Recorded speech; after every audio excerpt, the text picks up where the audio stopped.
Praise the Lord. ஆண்டவருடைய நாமத்துக்கு மகிமை உண்டாவதாக. Praise the Lord. Glory be to the name of the Lord. மீண்டும் ஒரு முறை இந்த அதிகாலை வேளையிலே நாம் தேவனுடைய சமூகத்திலே கூடி வந்து அவருடைய வார்த்தையை தியானிக்க, அவருடைய வசனங்களை வாசிக்க, தேவனுடைய சமூகத்திலே நேரத்தை செலவழிக்க கர்த்தர் கொடுத்த கிருபைக்காய் கர்த்தரை ஸ்தோத்திரிக்கிறேன். I thank God for giving us grace once again to come to His presence, to spend the time with Him, to read the Word and meditate on His Word. கர்த்தர் இத்தனை நாட்கள் நல்லவராக இருந்தார். இன்றைக்கும் அவருடைய கிருபையை நம்மேல் பொழிந்து தேவன் கொடுக்க போகிற இரக்கங்களுக்காய் கர்த்தரை ஸ்தோத்திரிக்கிறேன். The Lord was good to us so far, and I really thank God for the graces that He's going to render even today and the way that He's going to lead us today. கர்த்தர் செய்த நன்மைகளை நினைத்து நாம் துதியோடு இன்றைக்குள்ள தியானத்திற்குள்ளே கடந்து செல்வோம். Let us enter today's devotion with a grateful heart, praising God for all the goodness the Lord has done for us. Hallelujah. நம்பினோரை காக்கும் தேவா, துதியே துதியே துதித்திடுவே. நம்பினோரை காக்கும் தேவா, துதியே துதியே துதித்திடுவே. எல்லா குறைவும் தீர்த்தீரே, தொல்லையாவும் தொலைத்தீரே. எல்லா குறைவும் தீர்த்தீரே, தொல்லையாவும் தொலைத்தீரே. அல்லல் யாவும் அறுத்தீரே, அல்லல் யாவும் அறுத்தீரே. அலைந்த என்னையும் மீட்டீரே. ஸ்தோத்திரம் துதி பாத்திரா, உம்மை என்றும் என்றும் துதித்திடுவேன். ஸ்தோத்திரம் துதி பாத்திரா, உம்மை என்றும் என்றும் துதித்திடுவேன். காத்தீரே என்னை கருத்தாக, வழுவாமல் என்னை உமக்காக. காத்தீரே என்னை கருத்தாக, வழுவாமல் என்னை உமக்காக. எடுத்தீர் என்னையும் உமக்காக, எடுத்தீர் என்னையும் உமக்காக. கொடுத்தீரும்மையும் எனக்காக. ஸ்தோத்திரம் துதி பாத்திரா, உம்மை என்றும் என்றும் துதித்திடுவேன். ஸ்தோத்திரம் துதி பாத்திரா, என்றும் என்றும் துதித்திடுவே.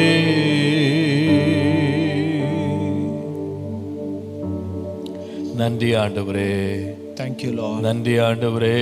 Thank you, Lord. உம்மை நம்பினவர்களை காக்கிறவரே, The Lord who keeps who trusts you. உம்மை நம்பினவர்களை மேன்மைப்படுத்துகிறவரே, The Lord who exalts who trust in you. உம்மை நம்பினவர்களை வெட்கப்பட்டு போக விடாமல் எங்களை பாதுகாக்கிறவரே, உமக்கு நன்றி. Thank you, Lord, that you don't, Lord, you always protect us and never let us be ashamed, Lord. உம்முடைய நாமத்தை இந்த காலை வேளையிலே நாங்கள் முழு இருதயத்தோடு மகிமைப்படுத்தி உம்மை ஸ்தோத்திரிக்கிறோம். Lord, we glorify you and we praise you with wholeheartedly in this morning hour. இந்த வாரம் முழுவதும் நடந்த ஒவ்வொரு தியானத்தை நீர் ஆசீர்வதித்து இந்த வாரத்தினுடைய கடைசி நாள் வரைக்கும் எங்களை வழிநடத்தி வந்த உம்முடைய கிருபைகளை எண்ணி உம்மை நன்றியோடு நாங்கள் ஸ்தோத்திரிக்கிறோம். Lord, we thank you with a grateful heart for all the graces that you have rendered all through this week and the devotion that happened all in this week, Lord. ஆண்டவரே, நீர் உண்மையாகவே நல்லவர். Lord, you are truly good, Lord. உண்மையாகவே நீர் நல்லவர். Lord, you are truly good, Lord. உம்முடைய இரக்கங்களை, உம்முடைய கிருபைகளை எண்ணி உம்மை நன்றியோடு நாங்கள் ஸ்தோத்திரிக்கிறோம். Lord, we thank you, Lord, for all the graces and the mercies, Father. உம்முடைய இரக்கங்கள் இந்த காலை வேளையிலே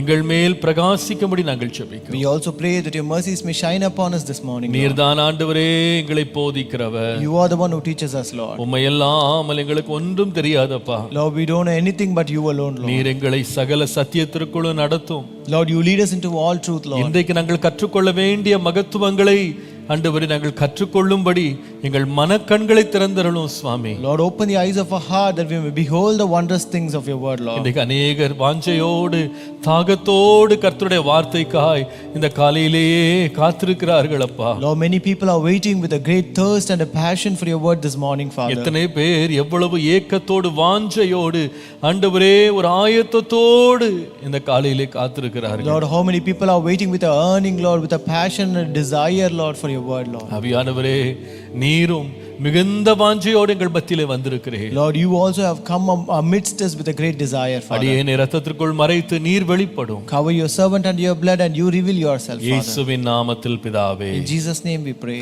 ஆமென். ஆமென். Praise the Lord. கர்த்தர் நல்லவர், கர்த்தர் பெரியவர். God is good and God is great. இந்த காலை வேளையிலேயும் யூடியூப் சேனல் மூலமாகவும் லைஃப் டிவி மற்றும் ஆர்க் டிவி மூலமாக இந்த காலை தியானத்தை பார்த்து கொண்டிருக்கிற உங்கள் ஒவ்வொருவரையும் இயேசுவின் நாமத்தில் வாழ்த்துகிறேன், வரவேற்கிறேன். Even this morning I greet and welcome everyone who are watching this service through YouTube channel and through Live TV and Ark TV. இந்த நாள் நாம் 180 தியானங்களை இந்த நீதிமொழிகள் புஸ்தகத்திலிருந்து நாம் தியானிக்க துவங்கி இன்றைக்கு 78வது நாள். Today is the 78th day since we started this 180 devotions from the book of Proverbs. மொத்தமுள்ள 30 வாரங்களில் இன்றோடு நாம் 13 வாரங்களை முடிக்கிறோம். So out of 30 weeks we are completing 13 weeks by today. எவ்வளவு கர்த்தர் நல்லவர். How good is our God. புத்தி கெட்டாத விதமாக இந்த வேதத்திலிருந்து தம்முடைய மகத்துவங்களை ஒவ்வொரு நாளும் கர்த்தர் கிருபையாக வெளிப்படுத்தி வருகிறார். The Lord is graciously revealing great many truths in the Bible beyond our comprehension. அவருடைய இரக்கங்களையும் கிருபைகளையும் நான் நினைத்து மனப்பூர்வமாய் கர்த்தருக்கு நான் நன்றி செலுத்துகிறேன். I wholeheartedly thank God for all his mercies and the grace that தேவன் அளித்த கிருபைக்காக கர்த்தருக்கு நன்றி. I thank God for the grace that the Lord has rendered. நீங்களும் உற்சாகமாக ஒவ்வொரு நாளும் காலையிலே நீங்க எழும்பி நீங்க இந்த தியானத்தை நீங்கள் கண்டு நீங்கள் ஆசீர்வதிக்கப்படுகிறதை எண்ணி உங்களை நான் உண்மையாகவே பாராட்டுகிறேன். I also appreciate you looking at your thirst and the desire where you get up every morning and encourage us by watching this service. நீங்கள் அனுப்புகிற கடிதங்களுக்காக, நீங்கள் அனுப்புகிற உற்சாகமான வார்த்தைகளுக்காக, எங்களுக்காக நீங்கள் ஜெபிக்கிறதற்காக நன்றி செலுத்துகிறேன். Thank you for your messages, thank you for your mails and thank you for encouraging words and also thank you for praying for us. எத்தனையோ முறை சோர்ந்து போகிற வேளையில, எத்தனையோ வேளையில மனம் தளர்ந்து விடுகிற வேளையில, பலவீனம் கொள்ளுகிற வேளையில உங்களுடைய வார்த்தைகள், கடிதங்கள், உங்களுடைய உற்சாகங்கள் உண்மையாகவே எங்களுடைய ஆவியை ஊக்குவிக்கிறது. Many times when we are really very fainting, when we are very weak and discouraged, it is really your encouraging words that encourage and motivate us. அநேக வேளையில சோர்ந்து போய் போதும் என்று நிறுத்தணும் அப்படின்னு நினைக்கிற வேளையில கர்த்தர் எழுப்பி கொடுக்கிற சாட்சிகள் மறுபடியும் எங்களை உயிர்ப்பித்து இதை தொடர பண்ணுகிறது. Many times when we say it is enough and we grow weary, but when we listen to your encouraging testimonies, they really revive us and refresh us to do it again. எத்தனையோ பலவீனங்கள் நடுவில் எத்தனையோ முறை தூக்கமில்லாமல் கண் விழித்து அதிகாலையில் இருட்டோட எழும்பி இந்த காரியங்களை செய்கிறது சரீரத்தில் ரொம்ப பலவீனமாக இருந்தாலும், though rising up early morning and having sleepless nights and without sleep, doing all these things is really difficult for us. ஆனால் கர்த்தர் உங்களுக்குள்ளே நடப்பிக்கிற கிரியைகளை நான் சாட்சியாய் கேள்விப்படும் போது இந்த காரியம் பிரயாசம் விருதாவா போகல அப்படின்னு நினைக்கும் போது ஒரு பெரிய உற்சாகம் வந்துருது. But when I hear the works of God in the form of testimony in your life, these works never go in vain and that really encourages me. கர்த்தருடைய நாமத்திற்கே மகிமை உண்டாவதாக. Glory be to the name of the Lord. இன்றைக்கு நாம் தொடர்ந்து நீதிமொழி புஸ்தகத்தை நாம் தியானிக்கலாம். Let us continue our devotion from the book of Proverbs now. நீதிமொழிகளின் புஸ்தகம் 3ஆம் அதிகாரத்துல நாம் தொடர்ந்து தியானித்து கொண்டிருக்கிற அதே பகுதியை இன்னொரு முறை நாம் பார்த்திடலாம். So let us continue the same scripture portion that we are meditating in the Proverbs chapter 3. நீதிமொழிகள் 3:13 16. Proverbs 3 verse 13 to 16. ஞானத்தை கண்டடைகிற மனுஷனும் புத்தியை சம்பாதிக்கிற மனுஷனும் பாக்கியவான்கள். அதன் வர்த்தகம் வெள்ளி வர்த்தகத்திலும் அதன் ஆதாயம் பசும் பொன்னிலும் உத்தமமானது. முத்துக்களை பார்க்கிலும் அது விலையேற பெற்றது. நீ இச்சிக்கத்தக்கது ஒன்றும் அதற்கு நிகரல்ல. Happy is the man who finds wisdom and the man who gains understanding, for her proceeds are better than the profits of silver and her gain than fine gold. She is more precious than rubies, and all the things you may desire cannot compare with her. 16ஆம் வசனத்துல Verse 16. அதின் வலது கையில், அதாவது ஞானத்தின் வலது கையில் தீர்க்காயுசும் அதன் இடது கையில் செல்வமும் கனமும் இருக்கிறது. Length of days is in her right hand, that is the hand of wisdom, and in her left hand riches and honor. கர்த்தருடைய நாமத்திற்கு மகிமை உண்டாவதாக. Glory be to the name of the Lord.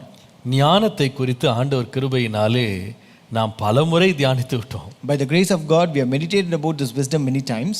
இந்த இடத்துல இன்னொரு முறை ஞானத்தின் மேன்மையை ஞானி வெளிப்படுத்துகிறார். Here again, the wise man reveals the greatness of wisdom.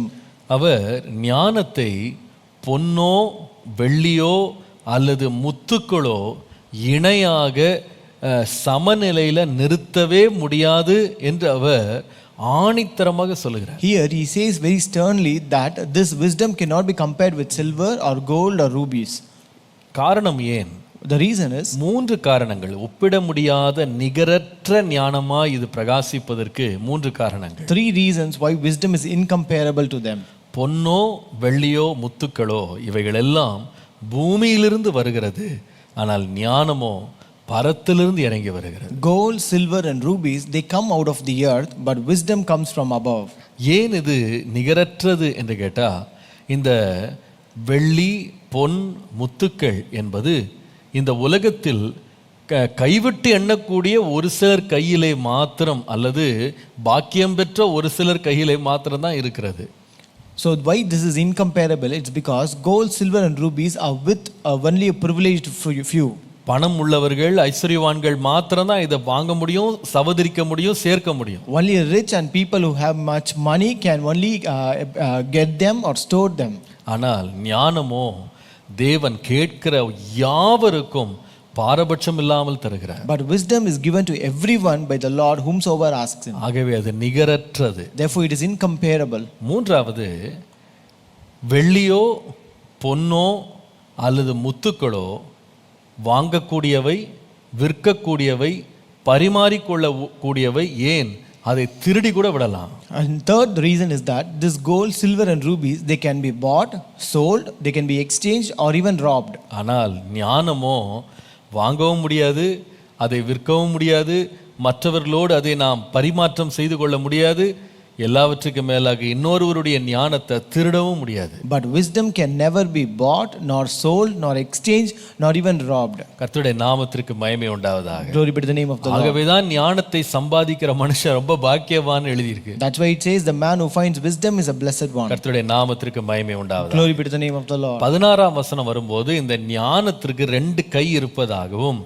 இந்த 2 கையில 2 வித்தியாசமான ஆசீர்வாதங்கள் இருப்பதாகவும் இங்கே ஞானி சொல்கிறார். When you come to verse 16, the wise man says that this wisdom has 2 hands and there are 2 different blessings in both the hands. வலது கை, ஞானத்தின் வலது கையில தீர்க்கு ஆயுசு, தீர்க்கான ஆயுசு. On the right hand is length of days. ரெண்டாவது இடது கையில பாத்தீங்கன்னா ஐஸ்வர்யமும் இருக்கு, கனமும் இருக்கு. And on the left hand you can find riches and honor. நேற்றைக்கு ஆண்டவருடைய கிருபையினால இந்த செல்வத்தை பற்றி நம்ம பேசணும். So yesterday by the grace of God we talked about riches. நான் சொன்னேன், செல்வத்தை ஆண்டவர் வலது கையில வைக்கல, இடது கையில தான் வச்சிருக்கிறாரு. I told you the Lord did not keep this riches on the right hand but on the left hand. வேதத்துல வலது கையின் முக்கியத்துவத்தை நேற்றைக்கு உங்களுக்கு நான் ஆரம்பத்துல முகவுரையில உங்களோடு பேசினேன். And yesterday in the introduction I told you about the blessing of the right hand. எப்படி வலது கை மேன்மைக்கு அடையாளமா இருக்கு, அதிகாரத்துக்கு அடையாளமா இருக்கு, அது உன்னதத்திற்கு அடையாளமா இருக்கு. Like how I told the right hand signifies authority, the strength and the blessing. கர்த்தருடைய நாமத்துக்கு மகிமை உண்டாவதாக. Glory be to the name of the Lord. இந்த வலது கையில தீர்க்க ஆயுசு அல்லது நித்திய வாழ்வு இருக்கு. So on this right hand is the length of days. ஆனால் சற்றும் குறைவான இடது கையில செல்வம் இருக்கு. But on the left hand, which is little inferior, are riches found. நான் நேற்றைக்கு செல்வத்தை குறித்து 4 உண்மைகளை உங்களோடு பகிர்ந்து கொண்டேன். Yesterday I shared 4 truths about riches. முதலாவது சொன்னேன், ஏன் இந்த செல்வம் இன்ஃபீரியரா இருக்கு, அது இடது கையில இருக்குன்னு சொன்னா, அது எவ்வளவுதான் ஒருவன் செல்வந்தனாய் இருந்தாலும் தேவனுக்கு முன்பாக அவனை எந்த விதத்திலையும் விசேஷமானவனாய் செல்வம் நிறுத்தாது. The first truth is that being rich does not make us special before God. இரண்டாவது சொன்னேன், ஒருவன் எவ்வளவுதான் செல்வந்தனாய் இருந்தாலும் அவனை ஆவிக்குரியவனாக அவனுடைய செல்வம் மாற்றாது. Second, I told you being rich does not make us spiritual. மூன்றாவது சொன்னேன், செல்வம் இருப்பது என்பது நாம் கர்த்தருக்கு சேவை செய்ய அடிப்படையான அவசியம் இல்லை என்று நான் சொன்னேன். And third, I told you being rich is not necessary for serving God. நான்காவது சொன்னோம், செல்வம் ஏன் இடது கை ஆசீர்வாதம்னா அது நம்மிடத்திலே வந்தாலும் அது என்றைக்கும் நம்மோடு நிலைத்திருக்கிற காரியம் அல்ல. And fourth, I told you riches don't stay forever though it comes to us. இன்றைக்கு இந்த இடது கையில் இருக்கிற இன்னொரு ஆசீர்வாதத்தை பாருங்க. So today let us see one more blessing that is in the left hand. அதன் இடது கையில் செல்வமும் கனமும் இருக்கிறது என்று வாசி. We read in our left hand riches and honor.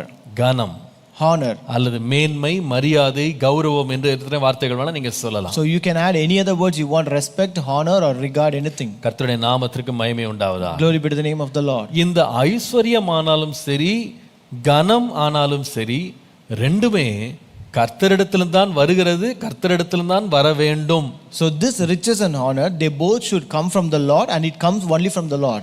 உலகம் கூட இது ரெண்டையும் கொடுக்க முடியும். The world can also give both. ஆனா அது ஆசீர்வாதமா இருக்கு. But that will not be a blessing. அது ஆசீர்வாதமா இருக்கு. That will not be a blessing. வேதம் சொல்லுகிறது, கர்த்தருடைய ஆசீர்வாதமே ஐஸ்வரியத்தை தரும், அதனோடு அவர் வேதனை கூட்ட மாட்டார். So the Bible says the blessing of the Lord is the riches and he will not add sorrow to that. ஆனால் மனுஷன் தானாக ஐஸ்வரியத்தை களவாடி கூட சம்பாதிக்க முடியும். But a man can rob riches and become a rich. பொல்லாப்பு செய்து கூட ஐஸ்வரியத்தை சம்பாதிச்சிட முடியும். He can also earn riches by doing evil. ஆனால் கர்த்தர் கொடுக்கிற ஆசீர்வாதத்துக்காய் காத்திருப்பானால் அது அவனை உண்மையாகவே அதை அவனை வாழ வைக்கும். But if you wait for the blessing of the Lord, that will surely make him to live. அதே போல கனமும் யாரிடத்திலிருந்து வருகிறதுனா கர்த்தரிடத்திலிருந்தே வருகிறது. Similarly, honor also comes from the Lord. 1 நாளாகமம் 29 அதிகாரம் 12 வசனத்தை வாசிக்கும் போது, If you read 1 Chronicles 29 verse 12, ஐஸ்வர்யமும் கனமும் உம்மாலே வருகிறது, தேவரீர் எல்லாவற்றையும் ஆளுகிறவர், உம்முடைய கரத்திலே சத்துவமும் வல்லமையும் உண்டு, எவரையும் மேன்மைப்படுத்தவும் பலப்படுத்தவும் உம்முடைய கரத்தினால் ஆகும். Wealth and honor come from you. You are the ruler of all things. In your hands are strength and power to exalt and give strength to all. கர்த்தருடைய நாமத்திற்கு மகிமை உண்டாவதா. Glory be to the name of the Lord. கனப்படுத்துகிற வேலை, கனப்படுத்துகிற உத்தரவாதம் நம்முடைய தேவனுக்கே உரியது. So the work of exalting or honoring, the responsibility of honoring is vested with the அதை Lord. நாம் தேவனிடத்திலே விட்டுவிட வேண்டும், தேவனிடத்திலிருந்து மாத்திரம் எதிர்பார்க்க வேண்டும். And that we should give it to the Lord and that we should expect only from the Lord. 1 Samuel 2 அதிகாரம் 30 வசனத்தை வாசித்தால், If you read 1 Samuel chapter 2 and verse 30, அங்கே வாசிக்கிறோம், இஸ்ரவேலின் தேவனாகிய கர்த்தர் சொல்லுகிறதாவது, உன் வீட்டாரும் உன் பிதாவின் வீட்டாரும் என்றென்றைக்கும் என் சந்நிதியில் நடந்து கொள்வார்கள் என்று நான் நிச்சயமாய் சொல்லி இருந்தும் இனி அது எனக்கு தூரமாய் இருப்பதாக, என்னை கனம் பண்ணுகிறவர்களை நான் கனம் பண்ணுவேன், என்னை அசட்டை பண்ணுகிறவர்கள் கனவீனப்படுவார்கள் என்று கர்த்தர் சொல்லுகிறார். Wherefore the Lord God of Israel saith, I said indeed that thy house and the house of thy father should walk before me forever. But now the Lord said, be it far from me, for them that honor me I will honor, and they that despise me shall be lightly esteemed. நான் அதில் முக்கியப்படுத்துகிற வார்த்தை, என்னை கனம் பண்ணுகிறவர்களை நான் கனம் பண்ணுவேன் என்று கர்த்தர் சொன்னார். So I want to emphasize on the word, them that honor me I will honor. மனிதன் அல்ல, Not men, கர்த்தர் கனம் பண்ணுவேன் என்று சொல்லுகிறார். but God says I will honor. நீங்கள் 1 சாமுவேல் 12 அதிகாரம் 6 வசனத்தை பார்த்தால், If you read 1 Samuel 12 and verse 6, அப்புறம் சாமுவேல் ஜனங்களை நோக்கி, மோசேயையும் ஆரோனையும் ஏற்படுத்தினவரும் உங்கள் பிதாக்களை எகிப்து தேசத்திலிருந்து புறப்பட பண்ணினவரும் கர்த்தரே என்று வாசிக்கிறோம். And Samuel said unto the people, it is the Lord that advanced Moses and Aaron and that brought your fathers up out of land of Egypt. தமிழ்ல பாத்தீங்கன்னா மோசேயையும் ஆரோனையும் ஏற்படுத்தினவர் அப்படின்னு இருக்கு. ஆனா ஆங்கிலத்துல பாத்தீங்கன்னா அது கொஞ்சம் வித்தியாசமா இருக்கு. But in Tamil, when you read it, it means that the Lord is the one who appointed Moses and Aaron. But in English, it's totally different. அதுல போட்டிருக்க அப்பாயிண்டட்ல அட்வான்ஸ்ட்னு போட்டிருக்கு. அதாவது அவர் ரெண்டு பேரையும் மேன்மைப்படுத்தினவர்.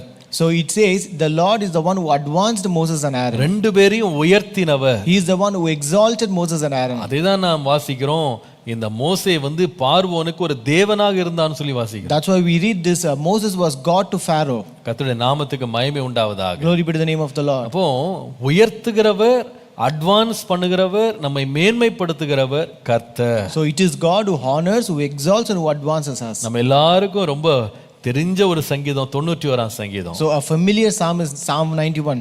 சங்கீதம் 91:15 வசனத்தை வாசித்தால் Psalm 91 verse 15 says, அவன் என்னை நோக்கி கூப்பிடுவான், நான் அவனுக்கு மறு உத்தரவு அருளி செய்வேன், ஆபத்தில் நானே அவனோடு இருந்து அவனை தப்புவித்து அவனை கனம் பண்ணுவேன். He shall call upon me and I will answer him.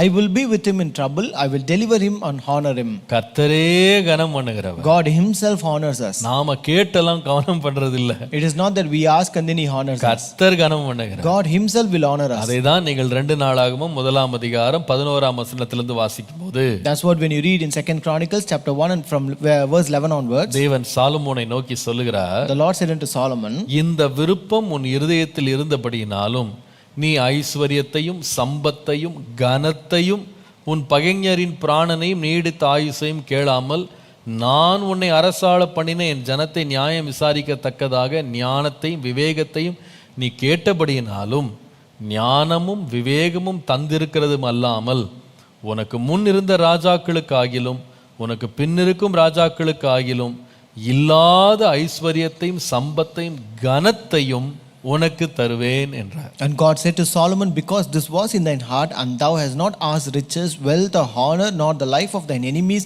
neither it has thou asked long life, but hast asked wisdom and knowledge for thyself, that thou mayest judge my people over whom I have made thee king.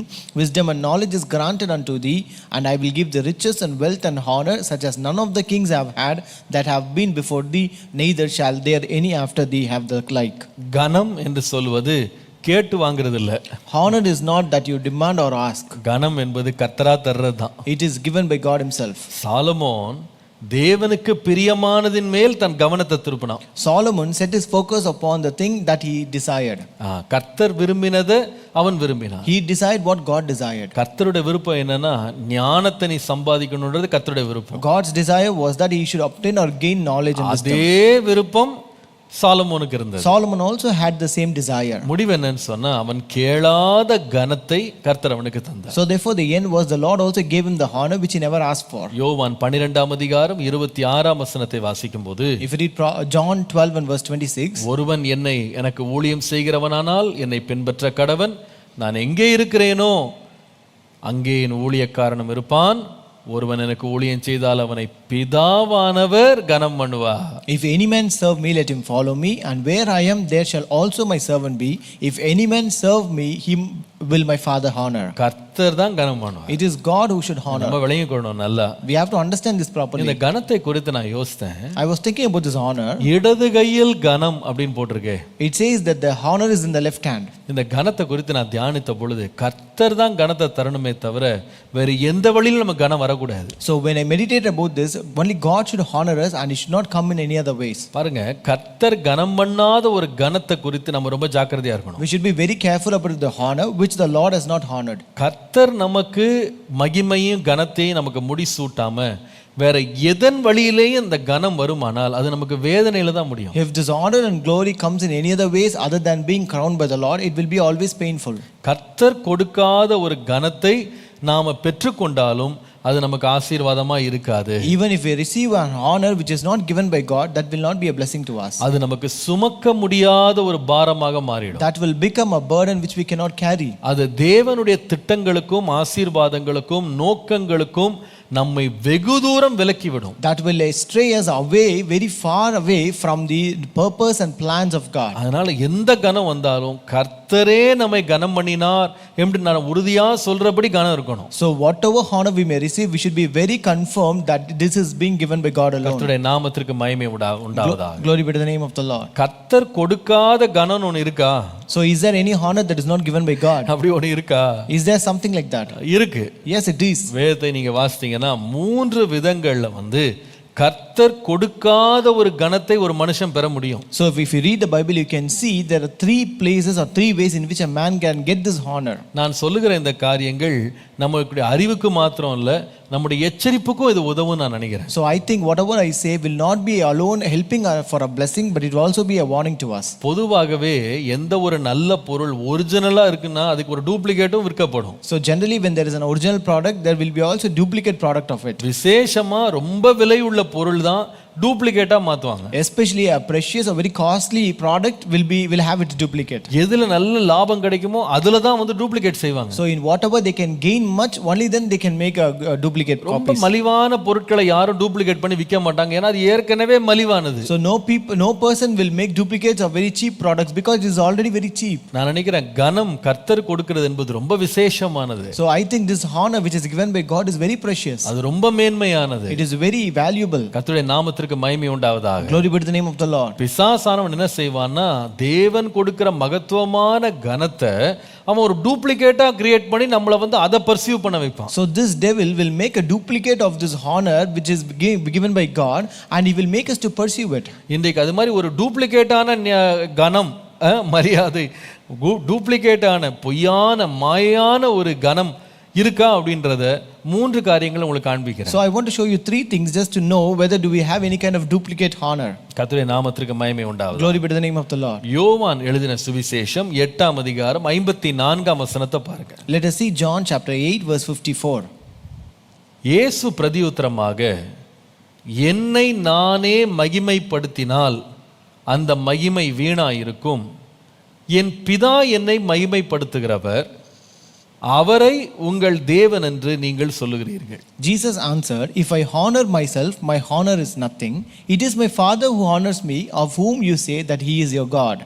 என்னை நானே மகிமைப்படுத்தினால் அந்த மகிமை வீணாயிருக்கும். If I honor myself, my honor is nothing. அப்ப முதலாவது தேவன் கொடாத ஒரு கனம், ஞானத்தினால் வராத ஒரு கனம் அப்படின்னா அதுக்கு முதலாவது நான் சொல்லுவேன், அது என்னன்னா நம்மை நாமே உயர்த்தி கொள்வது அல்லது நம்மை நாமே கனப்படுத்தி கொள்வது. So the first thing, honor which is not given by God, which is not obtained by wisdom, is elevating oneself. நம்மை நாமே உயர்த்தி கொள்வது. Elevating oneself. நீதிமொழிகள் 27:2 வாசிக்கும் போது, If you read Proverbs 27:2, உன் வாய் அல்ல புறத்தியானே உன்னை புகழட்டும், உன் உதடு அல்ல அந்நியனே உன்னை புகழட்டும்னு போட்டிருக்கு. let another man praise you and not your own mouth, a stranger and not your own lips. இயேசுவும் அதுதான் சொன்னாரு. That is what Jesus said. என்னை நானே உயர்த்தி என்னை நானே மகிமைப்படுத்திட்டேன்னா அந்த மகிமை வீண். If I honor myself, if I glorify myself, that honor is nothing. என்னை மகிமைப்படுத்துகிறவர் தேவன். It is God who honors us. நம்முடைய வாழ்க்கையில இப்படிப்பட்ட ஒரு கனம், இப்படிப்பட்ட மகிமை நம்மளை ஒரு நாள் அண்டக்கூடாதுன்றதுல எச்சரிப்பா இருக்கணும். We should be very careful. Such kind of honor should never come near us. நாமே நம்மளை உயர்த்துற பழக்கம் தேவனுக்கு பிரியமானது கிடையாது. So elevating ourselves or honoring ourselves is not something pleasing to God. நீங்கள் ஏசாயா தீர்க்கதரிசியின் புஸ்தகம் 14ஆம் அதிகாரம் 12 முதல் 14 வசனங்களை வாசிப்பீர்களானால், If you read Isaiah chapter 14 verses 12 to 14, அங்கே ஏசாயா லூசிஃபரை குறித்து எழுதுகிறதை நீங்க பார்க்கலாம். Here you can read about Lucifer, which is written by Isaiah. அதிகாலையின் மகனாகிய விடிவெள்ளியே, நீ வானத்திலிருந்து விழுந்தாயே, ஜாதிகளை ஈனப்படுத்தினவனே, நீ தரையிலே விழ வெட்டப்பட்டாயே. நான் வானத்திற்கு ஏறுவேன், தேவனுடைய நட்சத்திரங்களுக்கு மேலாக என் சிங்காசனத்தை உயர்த்துவேன். வடபுறங்களில் உள்ள ஆராதனை கூட்டத்தின் பர்வதத்திலே வீற்றிருப்பேன் என்றும், நான் மேகங்களுக்கு மேலாக உன்னதங்களில் ஏறுவேன், உன்னதமானவருக்கு ஒப்பாவேன் என்றும் நீ உன் இருதயத்தில் சொன்னாயே என்று எழுதியிருக்கு. The book of Isaiah records how you are fallen from heaven, O Lucifer, son of the morning, how you are cut down to the ground, you who weaken the nations. For you have said in your heart, I will ascend into heaven, I will exalt my throne above the stars of God, I will also sit on the mountain of the congregation on the farther sides of the north, I will ascend above the heights of the clouds, I will be like the Most High. எபிரேய பாஷையில Lucifer அப்படின்ற வார்த்தை விடிவெள்ளின்னு இருக்கு. Lucifer means morning star in Hebrew. கர்த்தருடைய நாமத்துக்கு மகிமை உண்டாவதா. Glory be to the name of the இந்த Lord. விடிவெள்ளியாகிய Lucifer கர்த்தரை ஆராதிக்க, கர்த்தரை பணிந்து கொள்ள, கர்த்தருக்கு மகிமையை கொடுக்க அவன் படைக்கப்பட்ட ஒரு சிருஷ்டி. So this morning star Lucifer was created by God to glorify God, to honor God and to praise God. கர்த்தருடைய நாமத்துக்கு மகிமை உண்டாவதா. Glory be to the name of the Lord. ஆனால் அந்த ஸ்தானத்துல அவனுக்கு இருக்க அவனுக்கு இஷ்டம் கிடையாது. But he did not like to be in that role. அவனுடைய இருதயம் என்ன விரும்புச்சுன்னு சொன்னா அதிகாரத்தையும் மேன்மையும் விரும்பினது. So his heart desired to have the chief authority. அவன் தேவனுடைய சிங்காசனத்திலே உட்கார்ந்து அவரை போல ஆளுகை செய்யணும்னு எதிர்பார்த்தான். He wanted to sit on God's throne and rule the universe like God. கர்த்தருடைய நாமத்துக்கு மகிமை உண்டாவதா. Glory be to the name of the Lord. இதுல பாருங்க, கர்த்தரும் அவனை உயர்த்தல. Here God himself did not honor him. கூட இருந்த தேவ தூதர்களும் அவனை உயர்த்தல. Or other subordinate angels also never honored him. வேதம் சொல்லுகிறது அவனே தன்னையே உயர்த்திட்டான். The Bible says he exalted himself. அதான் வாசிக்கிறோம் 13ஆம் வசனத்துல. That's what we read in verse 13. நான் வானத்துக்கு ஏறுவேன். I will ascend into heaven. தேவனுடைய நட்சத்திரங்களுக்கு மேலாக என் சிங்காசனத்தை நான் தான் உயர்த்துவேன். I will exalt my throne above the stars of God. நான் ஆராதனை கூட்டத்தின் பர்வதத்திலே வீற்றிருப்பேன். I will also sit on the mount of the congregation. நான் மேகங்களுக்கு மேலாக உன்னதங்களில் ஏறுவேன். I will ascend above the heights of the clouds. உன்னதங்களில் உன்னதமானவருக்கு ஒப்பாவேன். I will be like the Most High. எல்லாமே இவரையே ஏத்திக்கிறது. So it is he himself who honored and exalted இந்த himself. சோதனை நம்ம கூட வரும். Even we will have such kind of temptation. மற்றவங்க நம்மள புகழ வேண்டியது இல்ல. It need not, others need not praise us. கர்த்தர் கூட நம்மள புகழ மாட்டாரு. Even God will not praise us. ஆனா நாமளே புகழ்ந்துக்குவோம். But we will praise ourselves. நாமளே நம்மள பத்தி ரொம்ப மேன்மையா நினைச்சுக்குவோம். We will think great about ourselves. நமக்கே ஒரு மேட்டிமை கண்ணு வந்துரும். We will have eyes of pride. நம்மள குறித்து ஒரு பெரிய உயர்ந்த ஒரு எண்ணம் நமக்கு வந்துரும். We will have a great attitude or a higher intention about ourselves. நமக்கே நம்மள பற்றி ஒரு பெரிய எதிர்பார்ப்பு. A great expectation about ourselves. நம்மள பற்றி ஒரு உயர்ந்த கணிப்பு. So a great thinking about ourselves. நான் ஏறுவேன், நான் உயருவேன், நான் உட்காருவேன். I will ascend, I will rise up, I will sit. சில வேளை யாரையும் சட்டை பண்ண மாட்டாங்க. சில பேர் சட்டையே பண்ண மாட்டாங்க. Sometimes some people will never even bother them. ஆனா இவங்களே தங்களை மேன்மைப்படுத்திட்டு But they will exalt themselves. தங்களை பற்றியே பேசுவார்கள். They will speak about themselves. தங்களையே உயர்த்தி காண்பிப்பாங்க. That they will show and exalt them. தங்களுடைய கண்கள் அவர்களுக்கு மிஞ்சினவங்க யாருமே கிடையாது. There is no one greater than them in their sight. நீங்க உண்மையா பாத்தீங்கன்னா நிறைய பேர் வாழ்க்கையில எதையுமே சாதிச்சிருக்க மாட்டாங்க. Truly to say, many people have not achieved anything in their life. ஆனா அவங்க நினைப்பு தான் அப்பா பெரிய நினைப்பு தங்களை பற்றி. But only their attitude is greater. அவங்கள பற்றி ஐயோ அவங்களே பெரிய ஆட்களா தங்களை கணிச்சுக்கிறோம். They consider themselves to be great. அவங்க நடை, உடை, பாவனை, பார்வை எல்லாத்தையும் பார்த்தீங்கன்னா அப்பா அவர்கள்கிட்ட யாருமே நெருங்க முடியாது. In their attitude, in their speech, in their behavior, in their talks and walks, no one can come near to them. கர்த்தருடைய நாமத்திற்கு மகிமை உண்டாவதா. Glory be to the name of the Lord. இது ஒரு விதமான சுய வஞ்சனைன்றதை மறந்துடாதீங்க. This is a kind of self deceit. சுய வஞ்சனை. It is a kind of self deceit. கர்த்தருடைய நாமத்துக்கு மகிமை உண்டாவதா. Glory be to the name of the Lord. இந்த ஒரு வஞ்சனையில நேபுகாத்நேச்சார் கூட சிக்கினார்ன்றது தான் வேதம் சொல்லுது. So even Nebuchadnezzar was also caught in a kind of deceiving. தானியேல் எழுதின புத்தகம் 4ஆம் அதிகாரம் 29 ல இருந்து 30 வசனங்களை பாருங்களேன். If you read Daniel chapter 4 verses 29 and 30.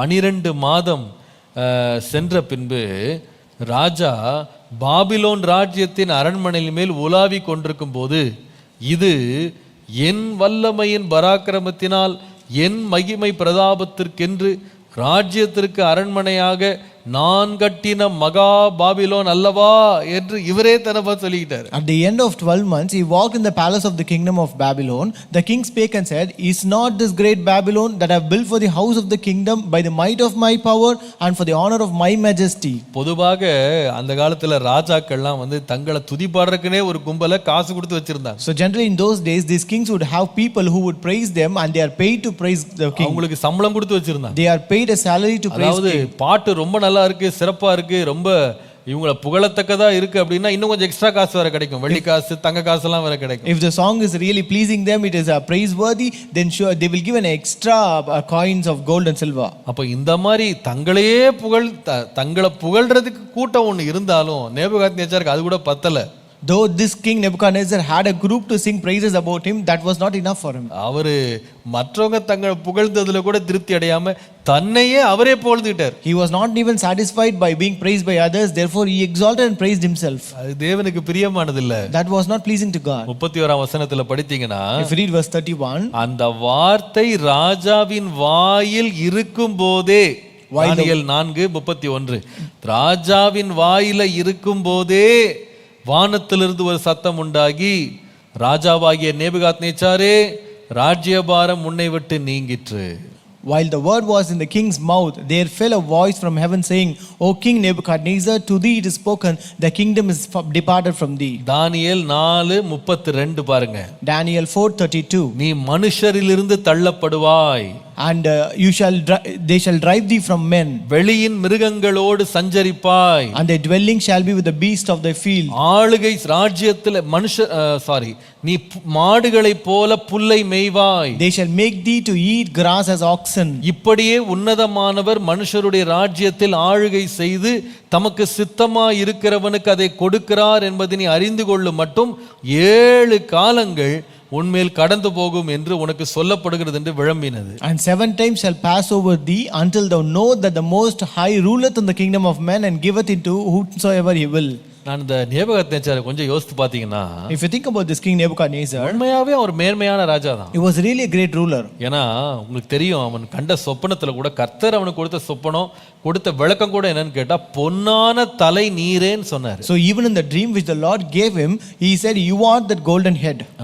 பொன்னான தலை. You are that head made of gold. அந்த மனுஷன் இஸ்ரவேல் ஜனங்களை தேவனை விட்டு சோரம் போனதுக்கு தண்டிக்கும்படி எருசலேமையும் இஸ்ரவேலையும் கைப்பற்றுவதற்கு தேவனால் அனுப்பப்பட்ட ஒரு பாத்திரம். He was a vessel or the king who was sent by God to capture people to give them punishment as they went away from the Lord. கர்த்தர் எல்லா மேன்மையும் அவனுக்கு கர்த்தர் தான் கொடுத்தார்.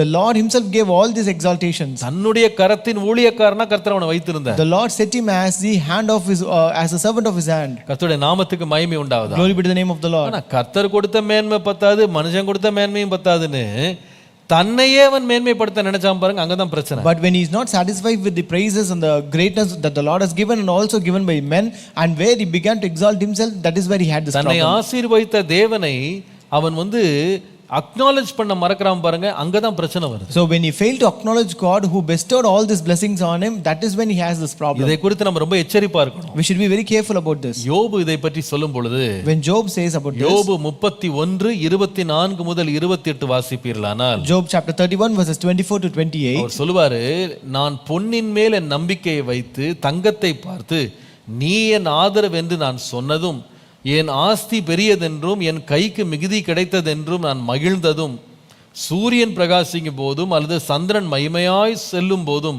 நான் அதை நோக்கி என் மனம் ரகசியமாய் மயக்கப்பட்டு என் வாய் என் கையை முத்தி செய்ததுண்டானால் இதுவும் நியாயாதிபதிகளால் விசாரிக்கப்படத்தக்க அக்கிரமாக இருக்கும், அதனால் உன்னதத்தில் இருக்கிற தேவனை மறுதலிப்பேனேன்னு போட்டிருக்கு. If I had made gold my hope or said to find gold, you are my confidence. If I have rejoiced because my wealth was great and because my hand had gained much, if I had observed the sun when it shines or the moon moving in brightness, so that my heart have been secretly enticed and my mouth has kissed my hand, this also would be an iniquity deserving of judgment, for I would have denied God who is above. என்ன நடக்குதுங்க? What is happening here? ஐஸ்வர்யம் பெருகுது, செல்வம் பெருகுதுன்னு உடனே இவர் கையை இவரே முத்தம் கொடுத்துட்டு, அப்பா என்ன ஒரு அருமையான ராசியான நல்ல கையா இருக்கே அப்படின்னு இவர் கையை இவரே முத்தம் கொடுத்துட்டாராம். So when his wealth increased and riches increased, he himself kissed his hand, saying that he is really lucky to have all these things. அவர் சொல்ல, இப்படி நான் மயக்கப்பட்டிருந்தேன்னு சொன்னார், ரகசியமா என் மனம் மயக்கப்பட்டிருந்தது என்று சொன்னால் இது நியாயாதிபதிகளால் விசாரிக்கப்பட வேண்டியதுன்னு சொல்லுகிறார். So if he says, if my heart is secretly enticed to do this, then it should be brought to the judgment. முதலாவது ஒரு கணத்தை நம்ம தேடக்கூடாத ஒரு கணம் என்னன்னா, நம்மையே நாம கனப்படுத்துறது. The first honor that we should not seek is elevating oneself. ரெண்டாவது ஒரு கணம் இருக்குங்க, நம்ம தேடக்கூடாத நமக்கு ஆபத்தான ஒரு கணம் இருக்கு, என்ன தெரியுமா?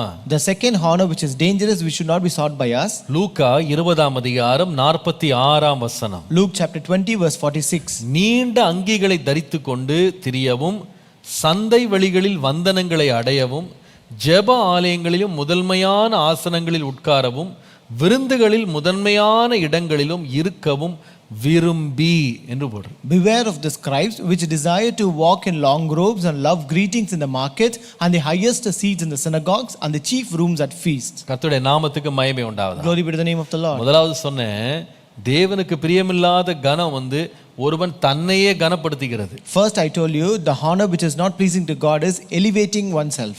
ரெண்டாவது ஒரு கனம் இருக்கு, தேவனுக்கு பிரியமில்லாத கனம். அது என்னன்னா, மனிதர்கள் தன்னை கனப்படுத்த வேண்டும் என்று எதிர்பார்த்து நிற்பது. Second, expecting honor from people.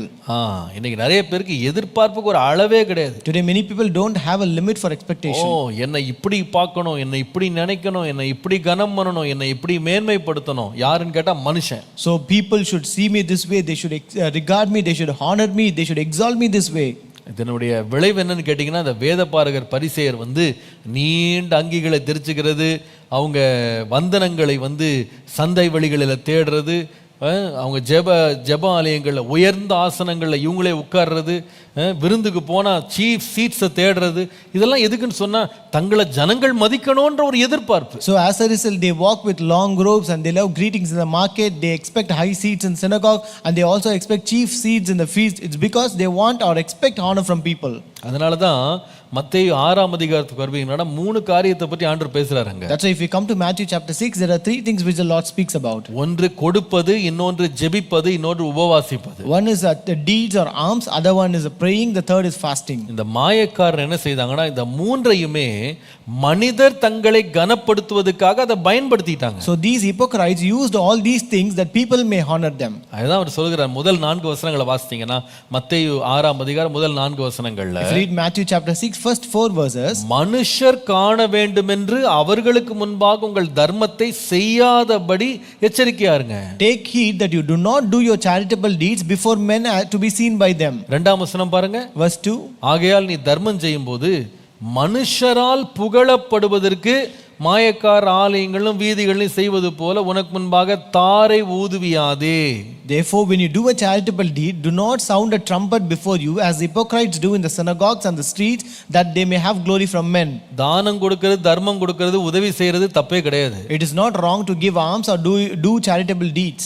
ஏழைக்கிறன் கர்த்தருக்கே கடன் கொடுக்கிறான். The one who lends to the poor is lending to God. நம்முடைய தேசத்துல ஏழைகள் இல்லாமல் போகவே மாட்டாங்கன்னு சொல்லி வேதம் சொல்கிறது. The Bible says there will not, it is not that the poor will not be away from our nation. அவர்கள் எப்பொழுது நம்மோடு தான் இருப்பாங்க. The poor needy will always be with us. தரித்திரருக்கு உதவி செய்ய வேண்டியது நம்முடைய கடமை. It is our responsibility to help the needy. ஆனா தரித்திரருக்கு உதவி செய்யறத நாம நமக்கு கனம் தேடுகிறதா பயன்படுத்தி கொள்ள கூடாது. But we should not use that as a situation to bring glory to our life. இந்த தானம் செய்து நான் கனத்தை எதிர்பார்க்கிறேன் என்ற செய்தி வெளியே வரக்கூடாது. So you should not convey a message that I do this arm to expect honor from people. கர்த்தருடைய நாமத்துக்கு மகிமை உண்டாவதாக. Glory be to the name of the Lord. அதே மத்தேயு 6ஆம் அதிகாரம் 5 முதல் 6 வசனங்களை படித்தால், if you read same Matthew chapter 6 verses 5 and 6, இந்த மாயக்காரர் ஜெபத்தை கூட தங்களுடைய புகழ்ச்சிக்காக பயன்படுத்தினாங்க. these hypocrites used prayer also for their glory. அவங்க என்ன செய்தாங்க?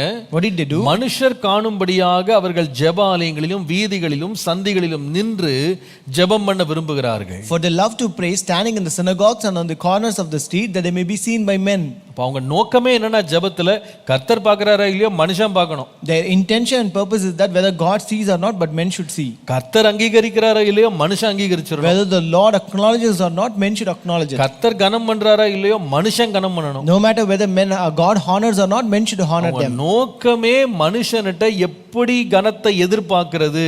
அவங்க எதிர்பார்ப்பெல்லாம் மனுஷனுடைய கனம். Their ultimate intention is to expect honor from people. நீங்கள் அதே மத்தேயு 6ஆம் அதிகாரம் 16 ல இருந்து 18 வாசித்தீங்கன்னா, if you read Matthew chapter 6 verses 16 to 18, இந்த மனிதனுடைய கனத்தை விரும்பி விரும்பி விரும்பி எதை கூட செய்ய அவங்க ரெடியா இருந்தாங்கன்னா, உபவாசம் பண்றது கூட ரெடியா இருந்தாங்க. So as they love this honor from people, they are even ready to do this hypocrisy even in fasting. இந்த உபவாசத்தோட என்ன செய்தாங்கன்னு கேட்டீங்கன்னா, வேதம் சொல்லுகிறது, அவர்கள் உபவாசிக்கிறதே மனுஷர் காணும் பொருட்டாக தங்கள் முகங்களை வாட பண்ணுகிறார்கள்னு போட்டிருக்கு. So here it says that they were with a sad countenance, for they disfigure their faces that they may appear to men to be fasting. எத்தனை பேர் ஃபாஸ்டிங் இருந்து பழக்கம் இருந்திருக்கு சொல்லுங்க பாப்போம். How many of you have the habit of fasting? அதாவது கோச்சிக்கிட்டு சாப்பிடாம இருக்கிறது வேற. It's not that you don't eat because of your anger. அதுல 4 நாள் கூட சாப்பிடாம இருக்கலாம். You can be without eating for even for 4 days by that. ஆனா ஃபாஸ்டிங்னு உட்கார்ந்தீங்கன்னா ரொம்ப கஷ்டம், ரொம்ப சோதனை அது. But if you sit for fasting, it is really a great temptation. ஒரு வேளை கூட ஃபாஸ்டிங் எடுக்கிறது ரொம்ப கஷ்டம். It is really hard to fast even one meal. சில பேர் உற்சாகத்துல ஒரு நாள் ஓடிடுவாங்க, அதுக்கப்புறம் ரெண்டாவது நாள் மயக்கம் வந்துடும், கண்ணெல்லாம் இருண்டு போயிடும். Some people, because of that encouragement, exciting, they will do fasting for one day, but the second day they will be very fainting. எதையா சாப்பிடணும்னு தான் தோணும். They will be craving to eat something. சாப்பாடே ஆசை இல்லாத ஒரு மனுஷன் கூட ஃபாஸ்டிங்னு உட்கார்ந்துட்டானா எல்லா ஆசையும் உள்ள கிளம்பி. Even if a person doesn't have desire on food, if he fasts, then he will have all kinds of desires to eat. அந்த நேரம் தான் பார்த்தீங்கன்னா பக்கத்து வீட்டில் மீன் குழம்பு செய்வாங்க, அந்த நேரம் தான் போட்டு கறி வறுப்பாங்க, நம்மளுக்கு எல்லா ஸ்மெல்லும் நல்லா அட்ராக்ட் பண்ணும். So that is when you will get all sweet smells and all good smells of non-veg and fish gravy from other houses. போராட்டம் அது, அதுல போனவங்களுக்கு தான் தெரியும். That is a great struggle. People who go through this know it. ஆனா பாருங்க, இவ்வளோ கஷ்டத்தை இந்த ஜனங்க சகிக்கிறாங்களாம், போட்டு உபவாசம் எடுத்து வருத்துறாங்க. But even these people are able to bear such kind of struggle. இவ்வளோ உடம்ப வருத்திக்கிறாங்க. They are able to do anything for their body. பாருங்க, இவ்வளோ சஃபரிங் எதுக்குன்னு கேட்டா, மனுஷன் காணணும்பா, கொஞ்சம் புகழ்ந்துட்டு போட்டோம். Why is this suffering? It's because men should see and honor them. அவங்களுடைய கிரேசினஸை பாருங்க, அவங்களுடைய எவ்வளோ பித்து பிடித்திருந்தா அவன் தான தர்மம் பண்றதும் ஜெபம் பண்றதும் உபவாசம் இருக்கிறதும் எல்லாமே மனுஷனுடைய புகழ்ச்சி. See how crazy they should be, that whatever even the charitable deeds they do, when they pray and when they fast, they do it expecting honor from people. நல்லா கவனிங்க. Listen carefully. இதுல ஒரு காரியம் தப்பா விளங்கிட கூடாது. You should not misunderstand one thing. இயேசு சொல்றாரு, நீ கொடுக்கும்போது தார உதவியாதன்றாரு. இன்னொரு பக்கம் நீ மனுஷர் காணும்படி கொடுக்காதன்றாரு. Here Jesus says, when you give, do not blow a trumpet, and at the same time do not give that men may see. ஜெபம் பண்ணும்போது மனுஷர் காணும்படியா நீ செய்யாத, அறை வீட்டுக்குள்ள போய் ஜெபம் பண்ணுன்றாரு. Also when you pray, go to your room and do not pray that men may see. அப்போ உபவாசம் எடுக்கும்போது முகத்தை வாடல வைக்காத, நல்ல தலைக்கு எண்ணெய் பூசி நல்ல ஃப்ரெஷ்ஷா இருன்றாரு. And also when you fast, do not have a disfiguring face, but always anoint your head and wash your face. அப்போ நீங்க என்ன தப்பா விளங்கிட கூடாதுன்னா, அப்போ மக்கள்லாம் பார்த்துட்டு இருக்கிற இடத்துல நம்ம யாருக்கும் உதவி செய்யக்கூடாது. So you should not misunderstand that you should not help people where people are seeing you. அப்போ பொதுவான இடங்கள்ல ஜெபம் பண்ணக்கூடாது. So we should not pray in general public places. சபைக்கெல்லாம் கூடி ஜெபம் பண்றதெல்லாம் தப்பு, எல்லாரும் பார்க்கறாங்களா, அதெல்லாம் அங்கெல்லாம் ஜெபம் பண்ணக்கூடாது. So you should not think that it is wrong to come to church and pray together. அது மாதிரி உபவாசம் எடுக்கிறது கூட நமக்கு டயர்டே ஆகக்கூடாது, அதுக்காக முகத்துல ஃபுல்லா மேக்கப் போட்டு தான் ஜெபம் பண்ணணும். So therefore we should not grow tired when we fast. Therefore we should have a full makeup and then fast. அப்படியே இயேசு சொன்னாரு. Did Jesus say so? இப்போ ஏழைங்கலாம் எங்க நம்மள தனி ரூம்ல மீட் பண்ணி ஆபீஸ்ல வாங்கிட்டு போறாங்க. So is poor and needy meeting us in our office rooms and getting from us. தெருவுல தான் பிச்சை எடுக்கறாங்க. They beg only in the streets. அலங்கார வாசல்ல தான் பிச்சைக்காரன் உட்கார்ந்திருந்தான். That beggar was sitting at the beautiful gate. Bartimaeus தெருவுல தான் உட்கார்ந்திருந்தான். Bartimaeus was in the street. இப்போ நம்ம யாரும் எல்லாம் பார்க்கறாங்க, நீ இப்ப கொடுக்க முடியாதுப்பா, அப்படி கொடுக்க கூடாதுன்னு இயேசு சொல்லிருக்காரு. அப்படியே சொல்லப்படுறது. So can we say that, see, Jesus said that we should not give that men may see, so I will not give you now. அப்ப நம்ம சபையில ஜெபிக்க கூடாதா? So should we not come to church and pray? உங்க வீட்ல பூட்றதுக்கு ஒரு அறை இல்லனா என்ன பண்ணுவீங்க? If you don't have a room to lock, where will you pray? நான் நிறைய வீடுகளுக்கு போயிருக்கேன், இருக்கிறதே ஒரே அறை தான், அதான் எல்லா அறையுமே. So I have gone to many houses, they have only one room, that is all the room that I have. அப்ப எந்த ரூமை பூட்றது? So which room to lock? இப்ப நான் பூட்றதுக்கு ரூம் இல்லனா ஜெபம் பண்ணாம போயிரலாமா? So if we don't have a room to lock and pray, then can we skip away this prayer? ஃபாஸ்டிங்ல எல்லாருக்கும் முகம் வாட தான் செய்யும். So everyone will have a sad countenance when you fast. Fasting பண்ணும்போதே பார்க்கறவங்க சொல்றாங்க, என்ன கொஞ்சம் மெலிஞ்ச மாதிரி இருக்கு, முகம் கொஞ்சம் டல்லா இருக்கு, என்ன ஆச்சுன்னு கேட்பாங்க. So people will surely ask, when you fast, why are you so lean, why your face is so அப்ப அது எப்படி தடுக்கிறது? So how to stop that? நான் சொல்லுவேன், நீங்க காரியத்தை நல்லா விளங்கிக் கொள்ளணும். You have to understand the subject. ஆண்டவர் இடத்தை பத்தி பேசல, ஆண்டவர் மனதை பத்தி பேசினார். It is not the place but the attitude that Jesus spoke. மனுஷர் காண்கிற இடத்துல தான் உதவி செய்வோம். So we will help people only where people sees. ஆனால் மனுஷர் காணும்படி செய்யக்கூடாது. But you should not do that men may see. மனுஷர் இருக்கிற இடத்துல ஜெபிப்போம். So we will pray when people are there. இயேசு கூட கெத்செமனே தோட்டத்துல ஜெபம் பண்ணும்போது சுற்றி அவருடைய சீஷர்கள் இருந்துட்டு தான் இருந்தாங்க. Even when Jesus prayed in the garden of Gethsemane, his disciples were with him. அதுக்காக நான் எல்லாரும் பார்க்கறாங்க நான் ஜெபம் பண்ண மாட்டேன்னு சொல்லல அவர். So he never said I will not pray because everyone is here. Attitude என்னன்னு கேட்டீங்கன்னா, மனநிலை என்னன்னா, இவங்க பார்க்கிறதுக்காக நான் ஜெபம் பண்ணல. So your attitude is that I don't pray that people may see me. தானியேல் ஜெபம் பண்ணும்போது ஜன்னலை திறந்து வச்சிட்டு தான் எருசலேமை பார்த்து ஜெபம் பண்ணாரு. Daniel when he prayed, when he opened his window and he prayed towards Jerusalem. ஆனா எதுக்கு ஜெபம் பண்ணாருன்னா, ரோட்ல போறவங்க எல்லாம் பார்க்கணும்னு ஜெபம் பண்ணல. But he did not pray that men may see who are in the streets. அவருடைய நோக்கம் தேவன் மேல தான் இருந்தது. So his intention was upon God. நம்முடைய மனது தான் கரப்பற்ற கூடாது. Only our heart should not be defiled. ஃபாஸ்டிங்ல முகம் வாடுறது இயல்பு. It is natural that you grow dull when you அதான் fast. இயற்கையா அப்படிதான் நடக்கும். That is a natural thing that happens. ஆனா மனுஷர் பார்க்கணும்ட்டு முகத்தை வாட பண்றதுன்றது அது ஒரு ஆட்டிடியூட். அது But keeping a dull face that people should see and ask, is that such an attitude? அந்த கணம் நமக்கு வேண்டாம். We don't want that honor. So முதல் கணம் என்னன்னா நம்மையே நம்ம கனப்படுத்திக்கிறது. The first honor is elevating oneself. ரெண்டாவது மற்றவர்கள்ட்ட மனிதர்கள்ட்ட கனத்தை எதிர்பார்க்கிறது. Second, expecting honor from people. இன்னொரு கணம் இருக்கு, நமக்கு வரக்கூடாத ஒரு கணம் இருக்கு, மூன்றாவது ஒன்று. There's a third honor that we should not receive. எஸ்தரின் புஸ்தகம் 3ஆம் அதிகாரம் 5ஆம் வசனம் பாருங்க. Esther chapter 3 verse 5. ஆமான் மொர்தெகாய் தன்னை வணங்கி நமஸ்கரியாததை கண்டபோது மூர்க்கம் நிறைந்தவனானான். And when Haman saw that Mordecai bowed not, nor did reverence, it then was Haman full of wrath. இது ஒரு கணம் இருக்கு, என்ன தெரியுமா? அது This is a kind of honor. ஜனங்கள் தம்மை கனப்படுத்தணும்னு சொல்லி கட்டாயப்படுத்துறது. Enforcing honor from people.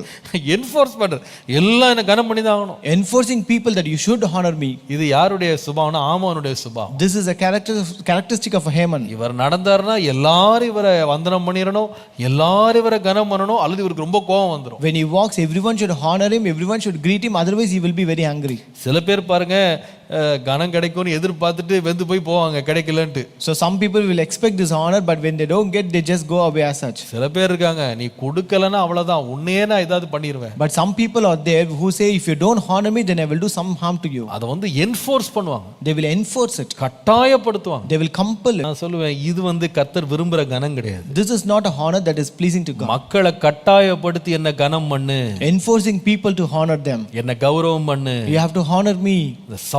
Saul ராஜாவுக்கு இந்த ஒரு கெட்ட சுபாவம் இருந்தது. This King Saul had this very bad habit. 1 Samuel 18ஆம் அதிகாரம் 8ஆம் வசனம் வாசித்தீங்கன்னா, 1 Samuel 18 and verse 8. இந்த வார்த்தை சவுலுக்கு விசனமா இருந்தது. அவன் மிகுந்த எரிச்சல் அடைந்து, தாவீதுக்கு 10,000 எனக்கோ 1000 கொடுத்தார்கள், இன்னும் ராஜாங்கம் மாத்திரம்தான் அவனுக்கு குறைவா இருக்கிறது என்று சொல்லி அந்நாள் முதற்கொண்டு சவுல் தாவீதை காய்மகாரமாய் பார்த்தான். And Saul was very wroth, and the saying displeased him, and he said, they have ascribed unto David 10,000, unto me they have ascribed but thousands, and what can he have more but the kingdom? And Saul eyed David from that day and forward. இங்க என்ன பிரச்சனை உங்களுக்கு தெரியும்ல? You know what is the problem here? சண்டை போட போனது தாவீது, இவர் வீட்டுக்குள்ள உட்கார்ந்திருக்காரு. It was David who went to battle, but this Saul was at home. தான் உயிரை பணைய வச்சிட்டு போய் கோலியாத்தோட போய் நின்னு நேருக்கு நேரா போர் செஞ்சுட்டு அவன் தலையை வெட்டி எடுத்துட்டு வரான் ஒருத்தன். So this David went directly to Goliath. He fought with him and he brought his head.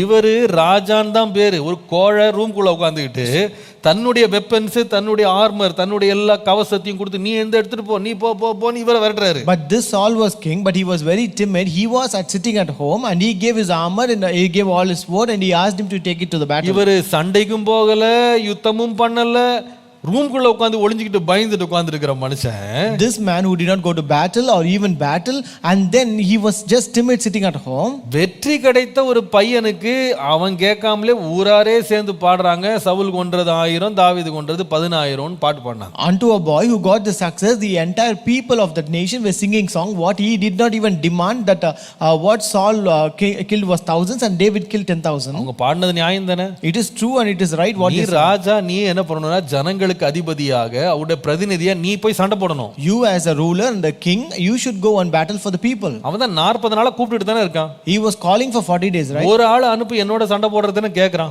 So he is asking to send one person to fight against him. அப்ப நீ போய் சண்டை போட வேண்டியதானே? Why didn't you go and battle against him? இவர் சண்டைக்கு போக மாட்டாராம். He will not go for battle. ரூம்குள்ள உட்கார்ந்துக்குவாராம். He will be in his room. ஒரு பையன் யாருமே போகாத இடத்துக்கு இவன் போய் சண்டை போட்டு ஜெயிச்சிட்டு வந்துட்டான். But this boy went to the place where none was ready to go and he actually conquered it. அவனுக்கு தானே புகழ் வரணும். So he should receive that praise, right? அவனுக்கு தானே ஆரவாரம் வரணும். So he should receive that applause.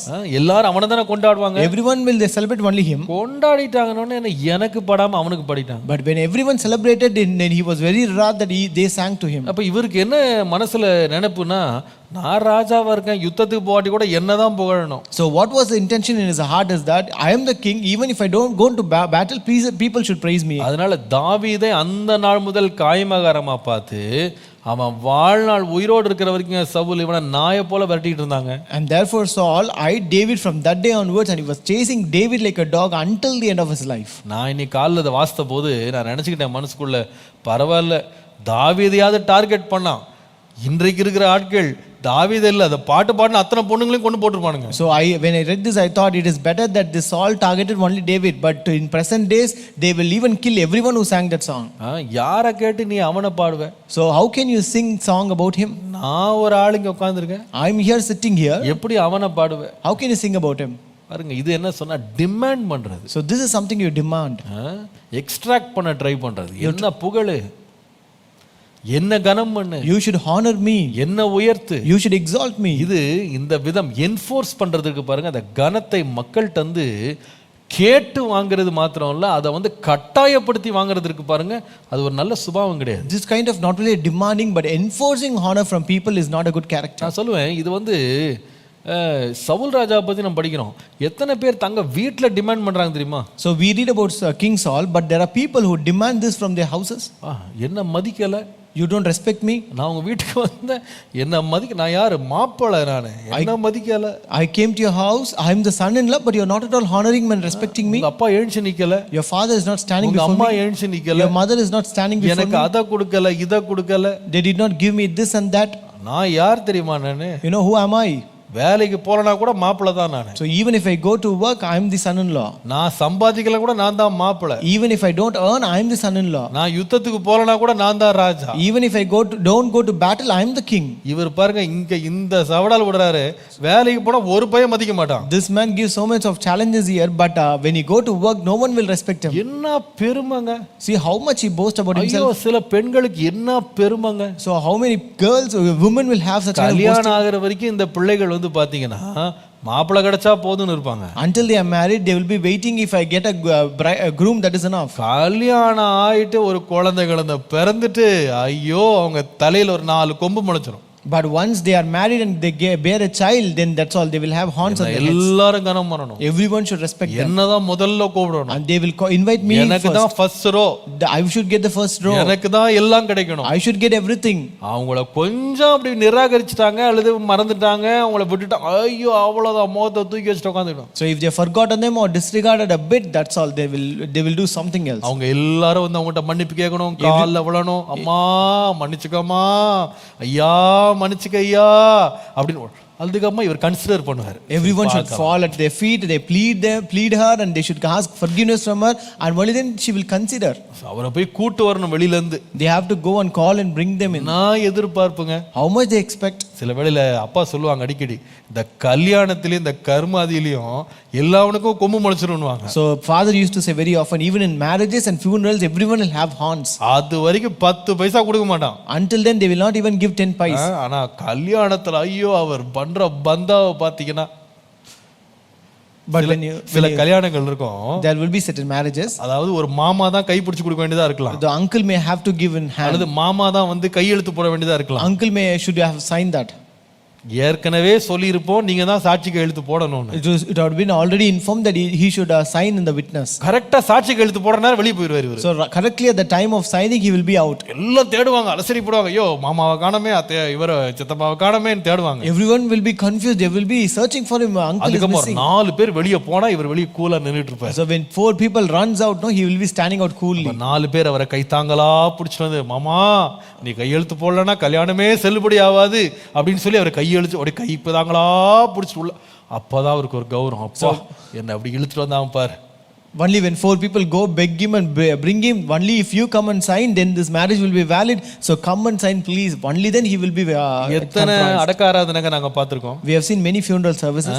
அடக்கம் பண்றதுக்கு பெட்டி எடுத்துட்டு போயிட்டு கல்ற தோட்டத்துல குழி வரையும் கொண்டு போயிடுவோம். So we would take that coffin box until the graveyard. மூட போறோம்னு சொல்லும்போது ஒருத்தர் சொல்லுவான், ஒருத்தர் வந்துட்டு இருக்காரு, இப்பதான் வந்துட்டு இருக்காரு, பஸ் ஸ்டாண்ட்ல இருந்து வந்துட்டு இருக்காரு. When we are about to close, a person will say, there's one person coming from bus stand. எங்கப்பா வெளியூரான்னு கேட்டா, இல்ல இல்ல இங்க பக்கத்து தெரு தான் வந்துட்டு இருக்காரு. Is he from out of town? They will say, no, he is next street. அப்ப நான் இங்க இருக்கிற 100 பேர் இவருக்கு வெயிட் பண்ணணும். So all the 100 people should wait here. இவர் ஒரு 10 நிமிஷம் கழிச்சு வருவாரு. He will come after 10 minutes. பெரிய ராஜா மாதிரி, பெரிய சக்கரவர்த்தி மாதிரி வருவாரு. As if like a great king he will be walking. இவர் வந்து எல்லாரையும் பார்த்து செத்துட்டானான்னு செக் பண்ண பிறகு நம்ம உள்ள புதைக்கணும். After he sees and check whether he is dead, then we have to bury him. என்ன கௌரவம் எதிர்பார்க்கிறவங்க See how much honor they expect, என்ன மரியாதையை தேடுறாங்க. how much honor and respect they அத expect. நீங்க செய்யல அப்படின்ட்டு அவ்வளவுதான், ஐயோ அவங்கள கையில பிடிக்க முடியாது. If you don't do that, then you cannot hold them. குடும்பமே பயந்து நடுங்கிட்டு இருக்கும் அவருக்காக. The entire family will be trembling with fear at them. கர்த்தருக்கு இது பிரியமானது இல்ல. நீங்க விசுவாசிங்க, இந்த பழக்கம் எல்லாம் வச்சிருக்க கூடாது. You as believers should not have this habit. This is not pleasing to God.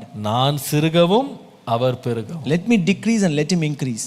எனக்கு இந்த கவனம் எல்லாம் வேணாம் ஐயா. I don't want all this honor. மனிதனை கட்டாயப்படுத்தி கனம் வாங்குற பழக்கம் எனக்கு வேண்டாம். I don't want to enforce honor from people. ஐஸ்வர்யமும் கனமும் உம்மாலே வருகிறது. Wealth and riches come from the Lord. அந்த எதிர்பார்ப்பே நமக்கு இருக்க கூடாது. We முதல்ல should not have that expectation at all. மனுஷ கனம் என்னங்க படும் நம்மள?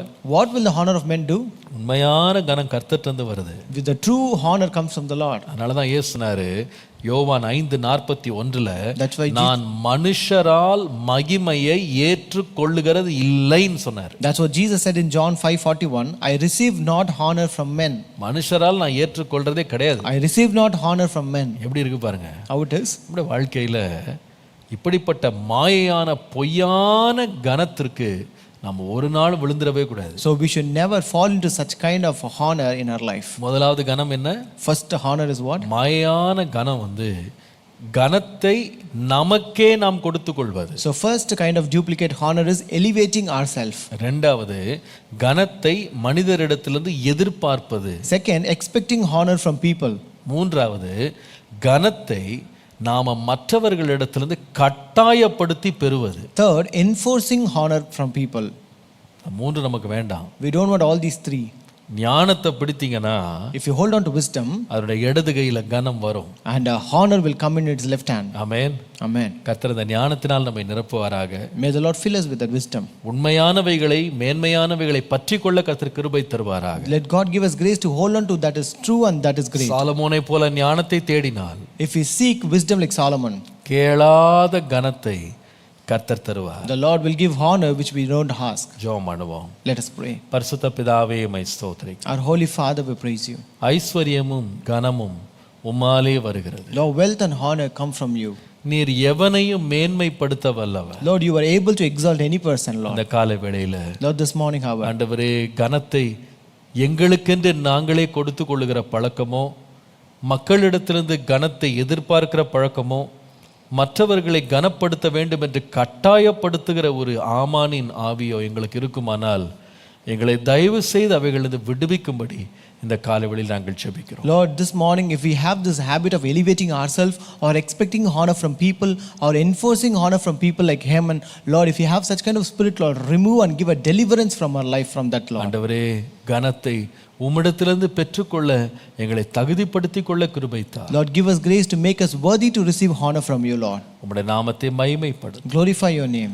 ஞானத்தை தேடி சம்பாதித்து அதனால் புத்தியடைய கிருபை தார். Lord, give us grace that we may, Lord, seek and find wisdom and gain understanding through that. உம்முடைய நாமத்தை மகிமைப்படுத்து. Glorify your name, Lord. இயேசுவின் நாமத்தில் பிதாவே. In Jesus' name we pray.